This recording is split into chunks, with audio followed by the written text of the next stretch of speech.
Good morning friends. आजच्या व्हिडिओमध्ये सर्वांना माझ्याकडून नमस्कार.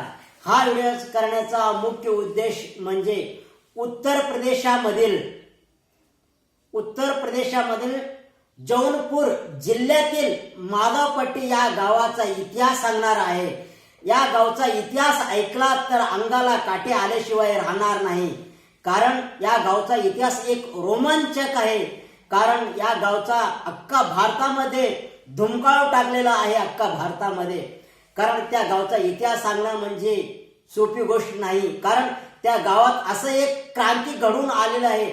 त्या गावचा इतिहास एक रोमांचक आहे. डायरेक्ट विषयाला येणार आहे.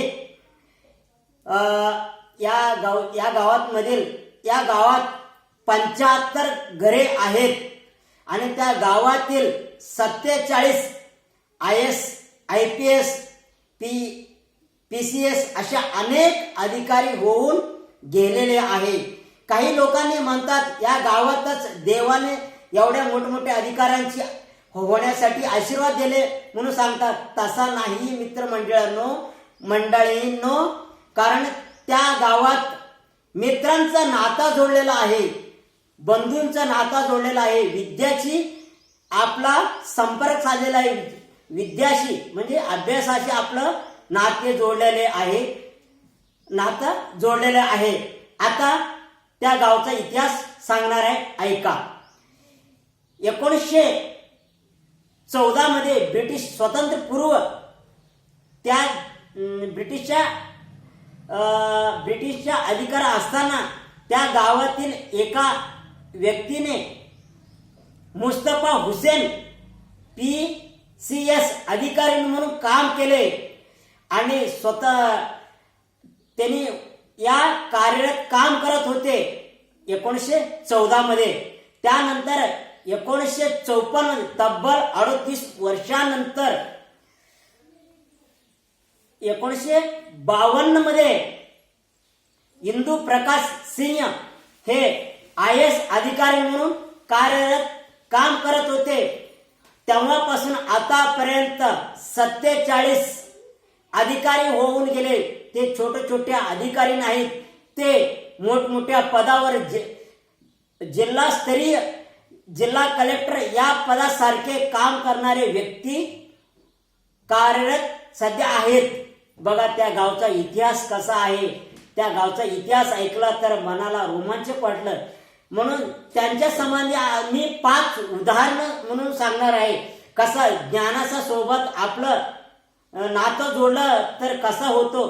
त्या गावामध्ये आपल्या बरोबरीने आपल्या मित्रमंडळींना, आपल्या नातेवाईकांना सुद्धा आपल्या बरोबरीने वाढवायचा त्यांचा विचार त्या गावामध्ये रुजू झाला. म्हणून तब्बल त्यांच्या गावामध्ये 47हून अधिकारी झाले. हा मुख्य उद्देश आहे. त्याचबरोबर एका घरामध्ये माधवपट्टी या गावामध्ये 11 IAS अधिकारी एका घरामध्ये आहेत. बघा कसं आश्चर्यचकित आहे. एकाच घरामध्ये मोठा कुटुंब. आता काही 5 उदाहरण देणार आहे तुम्हाला. कहान सर हे एक बिहारचे डायमंड म्हणून ओळखले जातात.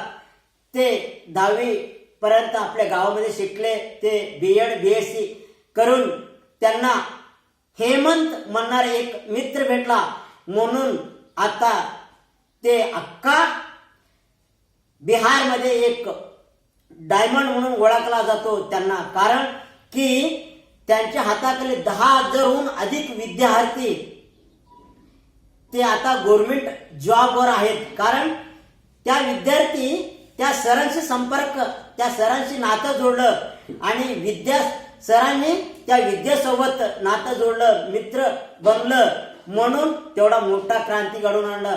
आता त्यांची स्टोरी सांगत बसलं तर खूप मोठी एक स्टोरी आहे. कारण नातं जोडण्यामध्ये संबंधित एक स्टोरी सांगितली आहे. मग दुसरं उदाहरण म्हणजे मनोज शर्मा हे 12वी फेल होते आणि 12वी फेल होतात. त्यांना एक मोठे IPS अधिकारी भेटतो. सर मनोज शर्मा म्हणतात, सर मी तुमच्यासारखा बनणार आहे. तू जेव्हा प्रामाणिकपणे अभ्यास करणार तेव्हा तू माझ्यासारखा अधिकारी होतास म्हणून ते सांगतात.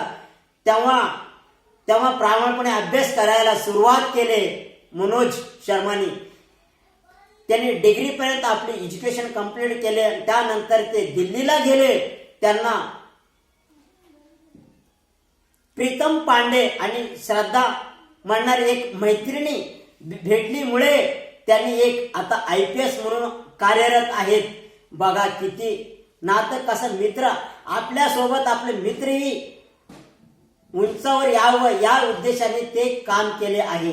त्याचबरोबर विकास सर हे एक मोठे IAS अधिकारी झाले होते, परंतु ते रिटायरमेंट देऊन विद्यार्थींना आपल्या देशाचा विकास घडावा म्हणून ते एक कोचिंग सेंटर काढले.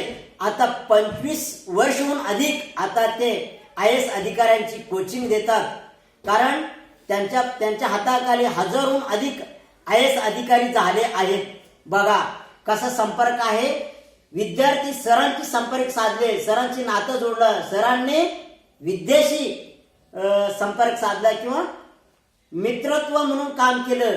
बघा किती चांगला गोष्ट आहे. त्यानंतर दानय्या कवटगीमठ सर हे मूळचे महाराष्ट्रातील सोलापूर जिल्ह्यातील अक्कलकोट या गावचे आहेत. त्यांना 10वीला 35% आणि 12वीला 36% मार्क पडले. मार्क पडल्यानंतर ते इंग्रजी या विषयामध्ये क्रांती घडावा म्हणून, क्रांती घडवून आणा म्हणून या विचाराने त्यांनी अभ्यास करायला सुरुवात केली. ते महाराष्ट्रामध्ये सेट नेट PhD केले. कंप्लीट करून आपण एक दोन एक्झाम द्यायला, आपण 1-2 विषय दिलं, 1-2 परीक्षा दिलं तर नापास झालं तर ते आपण माघारी सरकतो. म्हणून ते माघारी सरकले नाही. ते जिद्दीने चिकाटीने अभ्यास केले. तब्बल अख्खा भारतामध्ये सर्व राज्यात जाऊन परीक्षा दिले. 79 परीक्षा दिलीत. बघा किती आश्चर्य. ते सरस्वती मातेशी आपलं नातं जोडलं आणि सरस्वती मातेशी म्हणजे विद्याशी त्यांनी अभ्यास केलं. विद्याबरोबर अभ्यास केलं म्हणजे पुस्तकाचं वाचन केल्यामुळे तेवढ्या उंचावरून ते पोचले. त्यांचे 1400हून अधिक शिक्षक आता महाराष्ट्रामध्ये काम करत आहेत. कर्नाटक या राज्यामध्ये सुद्धा ते काम करत आहेत. दुसरी 5वी उदाहरण म्हणून विजय वर्धन हे तब्बल 1 नाही 2 नाही तब्बल 35 वेळा फेल होतात, परंतु आपलं ज्ञानाशी नातं तोडत नाहीत. बघा 2013 पासून ते 2018 पर्यंत आपल्या वाचन चालू ठेवले. 2018 मध्ये 104 अंकांनी पास होऊन ते IPS झाले.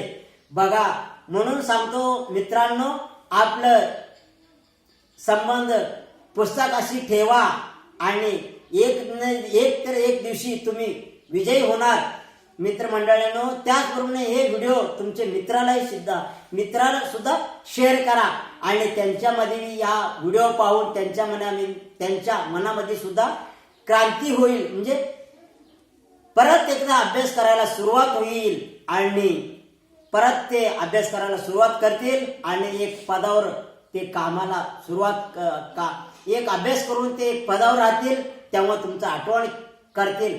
हजारोच्या लोकांपुढे तुमचं नाव घेतात ते तेव्हा की माझ्या मित्राने हे व्हिडिओ पाठवला होता, त्या मित्राच्या मदतीमुळे मी ह्या पदावर येऊन पोचलेला आहे म्हणून ते सांगतात हजारो लोकांपुढे.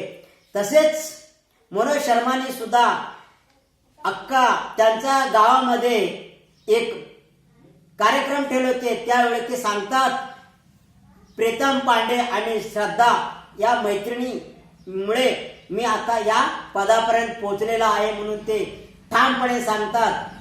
मी सांगता येतो. म्हणून मित्रमंडळींनो, हा व्हिडिओ तुमच्या मित्रमंडळींना शेअर करा.